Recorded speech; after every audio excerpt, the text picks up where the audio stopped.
2 Tessalonicenses, capítulo 2, versículo 8, Paulo vai chamar de o iníquel. O apóstolo João, na sua primeira epístola, no capítulo 2, versículo 18, João vai chamá-lo de o anticristo.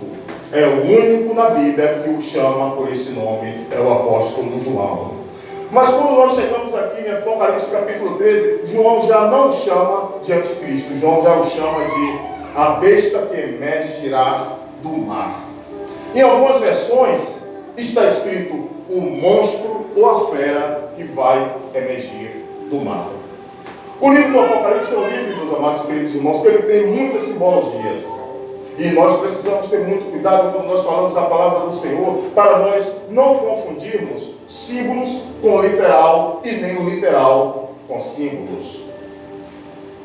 Para começarmos a entender este primeiro versículo do capítulo 3 do livro do Apocalipse, nós precisamos entender que tipo de mar é esse que esta fera, esta besta, ela vai emergir.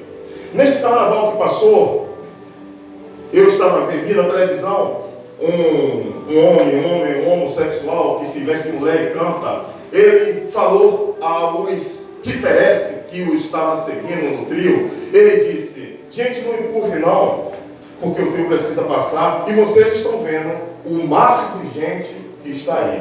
Então nós já temos já dá para ter uma noção já, o que é que significa o mar, que essa besta vai sair. O mar aqui, meus amados irmãos, é toda a humanidade da terra. Todos os povos e nações juntas representam o mar. E é na agitação da humanidade, agitação social da humanidade, que vai surgir este líder escatológico que João o chama de a besta. Quando João o chama de a besta, também João aqui está usando um símbolo. Por quê? Quando João chama de besta, não está se referindo à aparência dele, porque muito pelo contrário, ele vai ser atraente e sedutor quando ele encarnar. Mas quando João chama de a besta ou o monstro, João está se referindo à natureza demoníaca e satânica dele, e não à aparência dele. Este líder escatológico, ele será um simulacro do nosso Senhor e Salvador Jesus Cristo. Ele é um imitador de Cristo. E ele vai ter que imitar muito do que Cristo representou, para enganar, se possível, até os salvos.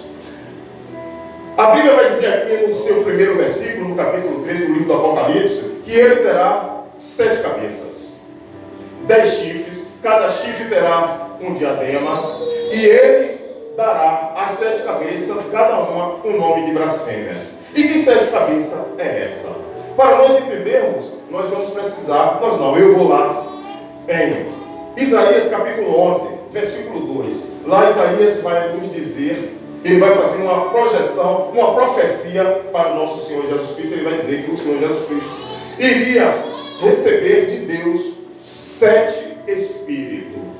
Aí aqui, neste imitador de Cristo, ele não terá 7 espíritos, mas ele terá 7 cabeças, representando 7 talentos malignos que o próprio Satanás vai dar a ele, que é filho do maligno.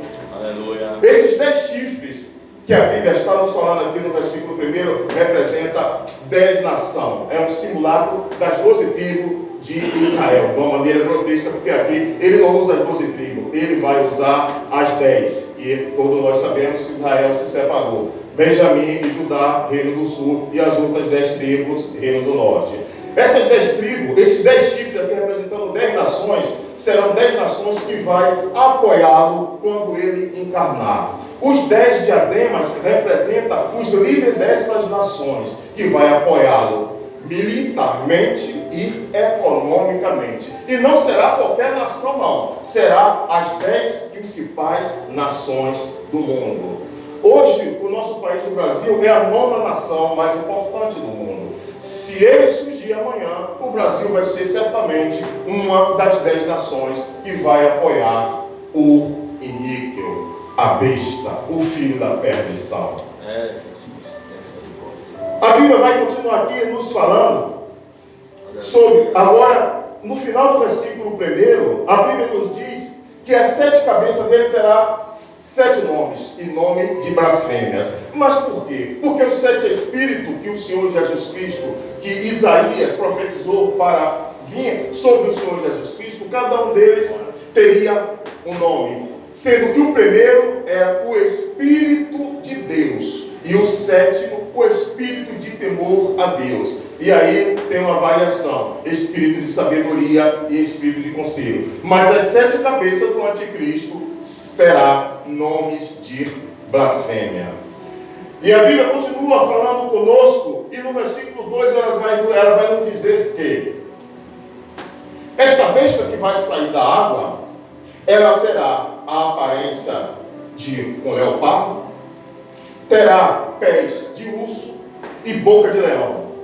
E o dragão vai lhe dar o seu trono, o seu poder e o seu poderio. Poder e poderio aqui tem 2 sentidos.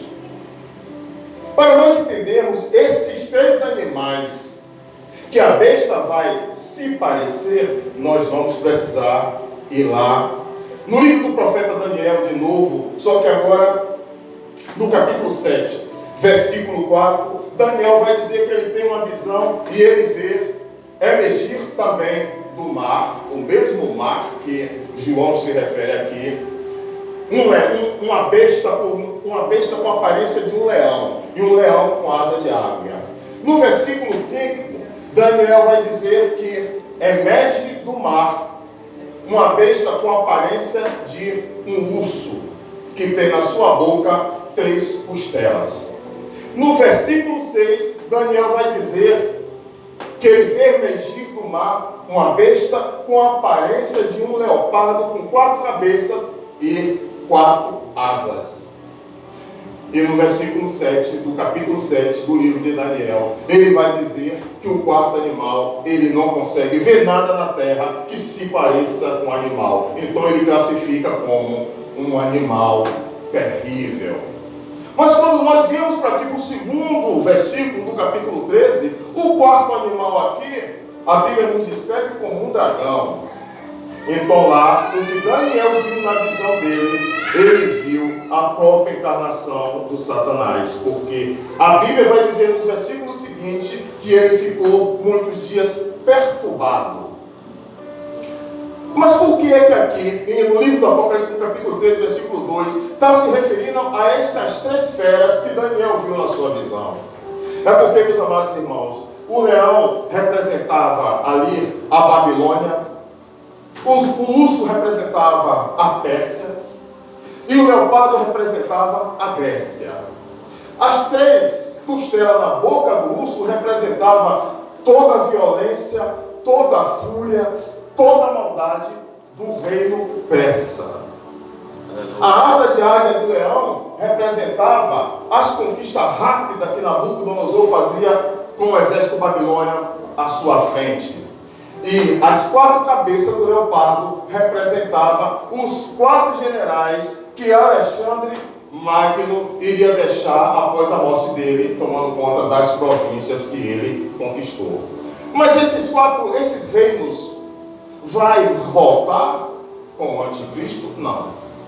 Mas ele vai representar tudo que essas nações representou no passado, em termos de maldade, em termos de escravidão, em termos de violência, sendo que o 4º animal que Daniel viu representava Roma. Mas aqui, no livro do Apocalipse, esse animal João descreve como o dragão, o próprio Satanás, que vai dar ao anticristo, o filho dele, poder, o trono e todo o poderio, se referindo a poder bélico das 10 nações representadas nos 10 chifres. A Bíblia continua falando conosco, e agora aqui no versículo 13 ela vai dizer: E vi uma de suas cabeças como ferida de morte, e a sua chaga mortal foi curada, e toda a terra se maravilhou após a besta. Bem, se o anticristo se ele vai imitar a Cristo, ele vai ter que sangrar, porque senão não vai ser uma imitação correta. Esta ferida que ele vai levar é imitando a crucificação de Cristo. essa ferida que ele vai levar